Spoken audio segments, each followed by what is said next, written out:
Chapitre 11. Du petit nombre de ceux qui aiment la croix de Jésus-Christ. Il y en a beaucoup qui désirent le céleste royaume de Jésus, mais peu consentent à porter sa croix. Beaucoup souhaitent ses consolations, mais peu aiment ses souffrances. Il trouve beaucoup de compagnons à sa table, mais peu de son abstinence. Tous veulent partager sa joie, mais peu veulent souffrir quelque chose pour lui. Plusieurs suivent Jésus jusqu'à la fraction du pain, mais peu jusqu'à boire le calice de sa passion. Plusieurs admirent ses miracles, mais peu goûtent l'ignominie de sa croix. Plusieurs aiment Jésus pendant qu'il ne leur arrive aucune adversité. Plusieurs le louent et le bénissent, tandis qu'ils reçoivent ses consolations. Mais si Jésus se cache et les délaisse un moment, ils tombent dans le murmure ou dans un excessif abattement. Mais ceux qui aiment Jésus pour Jésus, et non pour eux-mêmes, le bénissent dans toutes les tribulations et dans l'angoisse du cœur comme dans les consolations les plus douces. Et quand il ne voudrait jamais les consoler, toujours cependant il le louerait, toujours il lui rendrait grâce. Oh, que ne peut l'amour de Jésus quand il est pur et sans aucun mélange d'amour ni d'intérêt propre. Ne sont-ce pas des mercenaires, ceux qui cherchent toujours des consolations ? Ne prouvent-ils pas qu'ils s'aiment eux-mêmes plus que Jésus-Christ, ceux qui pensent toujours à leurs gains et à leurs avantages ? Où trouvera-t-on quelqu'un qui veuille servir Dieu pour Dieu seul ? Rarement on rencontre un homme assez avancé dans les voies spirituelles pour être dépouillé de tout, car le véritable pauvre d'esprit, détaché de toute créature, qui le trouvera ? Il faut le chercher bien loin, et jusqu'aux extrémités de la terre. Si l'homme donne tout ce qu'il possède, ce n'est encore rien. S'il fait une grande pénitence, c'est peu encore. Et s'il embrasse toutes les sciences, il est encore loin. Et s'il a une grande vertu et une piété fervente, il lui manque encore beaucoup, il lui manque une chose souverainement nécessaire. Qu'est-ce encore ? C'est qu'après avoir tout quitté, il se quitte aussi lui-même et se dépouille entièrement de l'amour de soi. C'est enfin qu'après avoir fait tout ce qu'il sait devoir faire, il pense encore n'avoir rien fait. Qu'il estime peu ce qu'on pourrait regarder comme quelque chose de grand, et qu'en toute sincérité, il confesse qu'il est un serviteur inutile selon la parole de la vérité. Quand vous aurez fait tout ce qui vous est commandé, dites « Nous sommes des serviteurs inutiles ». Alors, il sera vraiment pauvre et séparé de tout en esprit, et il pourra dire avec le prophète « Oui, je suis pauvre et seul dans le monde ». Nul cependant n'est plus riche, plus puissant, plus libre que celui qui sait quitter tout et soi-même et se mettre au dernier rang. Chapitre 12 de la Sainte Voie de la Croix. Cette parole semble dure à plusieurs. Renoncez à vous-même, prenez votre croix et suivez Jésus. Mais il sera bien plus dur au dernier jour d'entendre cette parole. Retirez-vous de moi, maudit, allez au feu éternel. Ceux qui écoutent maintenant volontiers la parole qui commande de porter la croix et qui y obéissent ne craindront point alors d'entendre l'arrêt d'une éternelle condamnation. Ce signe de la croix sera dans le ciel lorsque le Seigneur viendra pour juger. Alors tous les disciples de la croix, qui auront imité pendant leur vie Jésus crucifié, s'approcheront avec une grande confiance de Jésus-Christ juge. Pourquoi donc craignez-vous de porter la croix par laquelle on arrive au royaume du ciel ? Dans la croix est le salut, dans la croix la vie, dans la croix la protection contre nos ennemis. C'est de la croix que découlent les suavités célestes. Dans la croix est la force de l'âme, dans la croix la joie de l'esprit, la consommation de la vertu, la perfection de la sainteté. Il n'y a pas de salut pour l'âme et d'espérance de vie éternelle que dans la croix. Prenez donc votre croix et suivez Jésus, et vous parviendrez à l'éternelle félicité. Il vous a précédé portant sa croix, et il est mort pour vous sur la croix, afin que vous aussi vous portiez votre croix, et que vous aspiriez à mourir sur la croix. Car si vous mourrez avec lui, vous vivrez aussi avec lui, et si vous partagez ses souffrances, vous partagerez sa gloire. Ainsi tout est dans la croix, et tout consiste à mourir. Il n'est point d'autre voie qui consiste à la vie, et à la véritable paix du cœur que la voie de la croix et d'une mortification continuelle. Allez où vous voudrez, et cherchez tout ce que vous voudrez, vous ne trouverez pas au-dessus une voie plus élevée, en dessous une voie plus sûre que la voie de la Sainte Croix.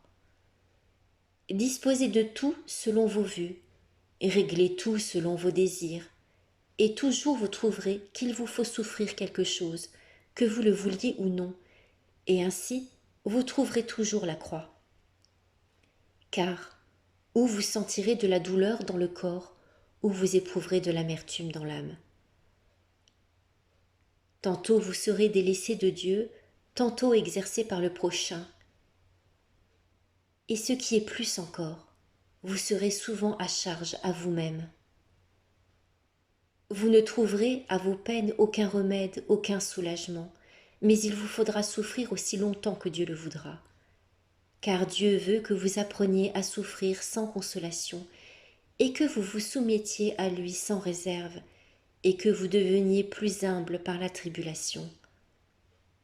Nul n'a si avant dans son cœur la passion de Jésus-Christ que celui qui a souffert quelque chose de semblable. La croix est donc toujours préparée, elle vous attend partout.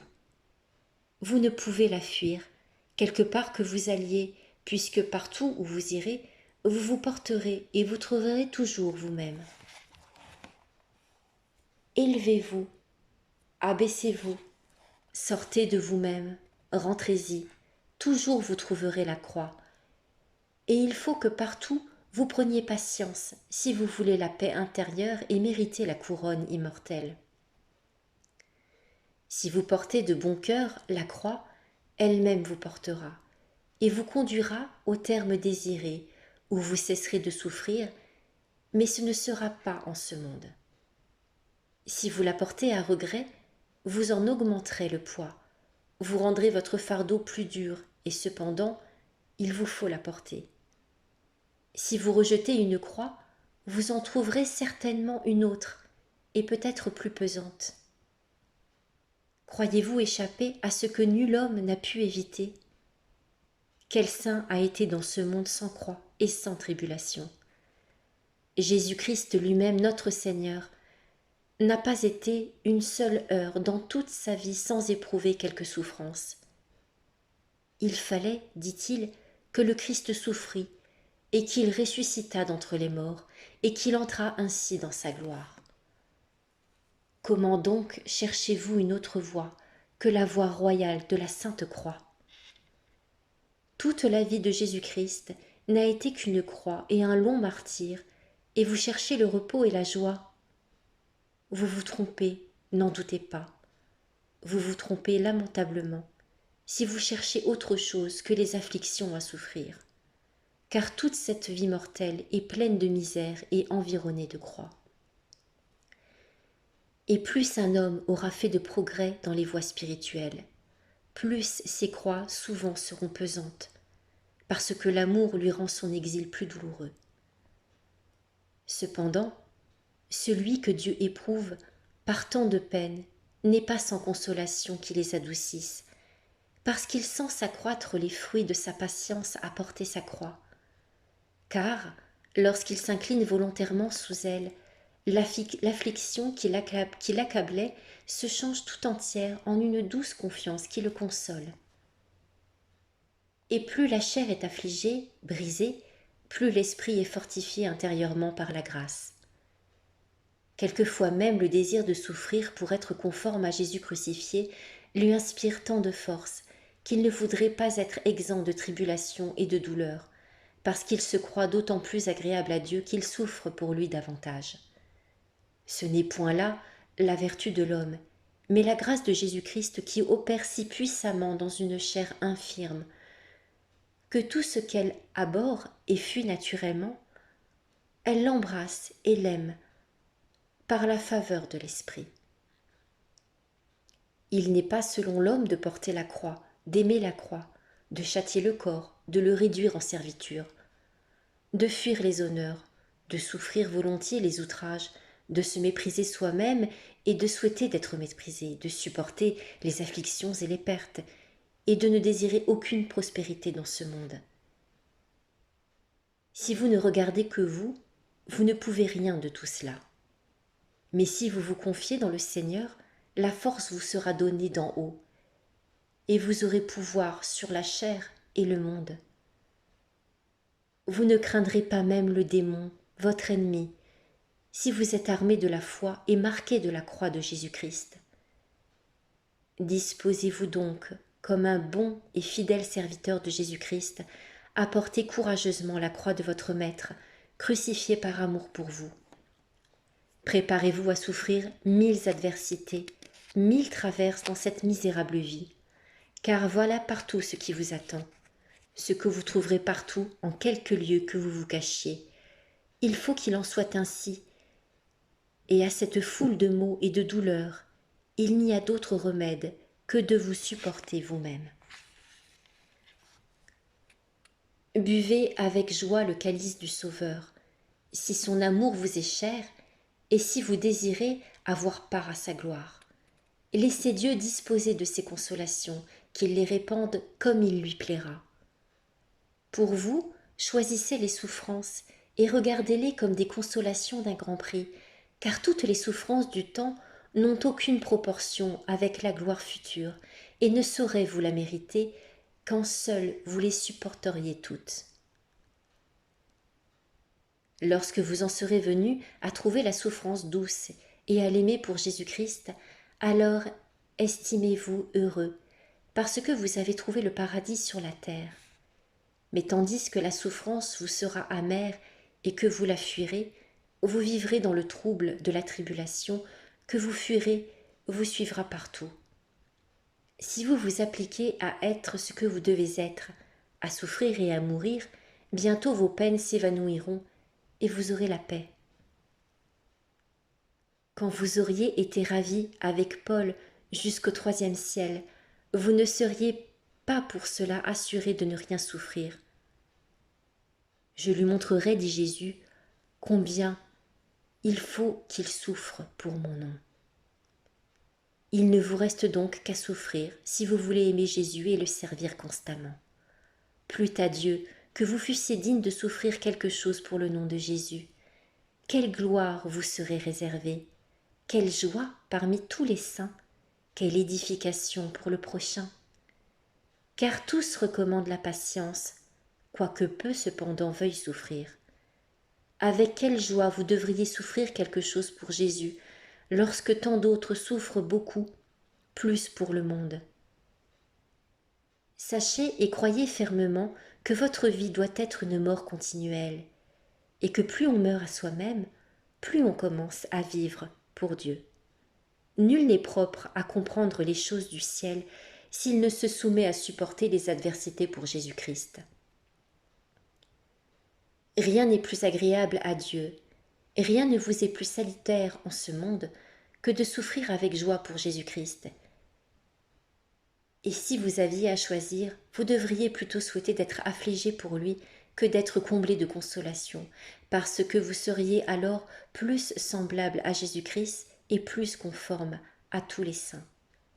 Car notre mérite et notre progrès dans la perfection ne consistent point dans la douceur et l'abondance des consolations, mais plutôt dans la force de supporter de grandes tribulations et de pesantes épreuves.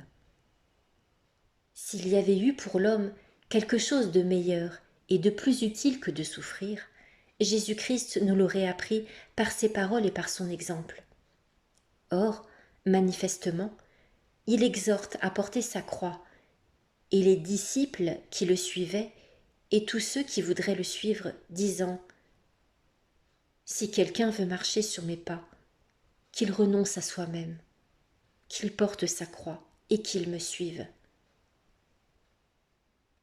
Après donc avoir tout lu, tout examiné, concluons enfin qu'il nous faut passer par beaucoup de tribulations pour entrer dans le royaume de Dieu.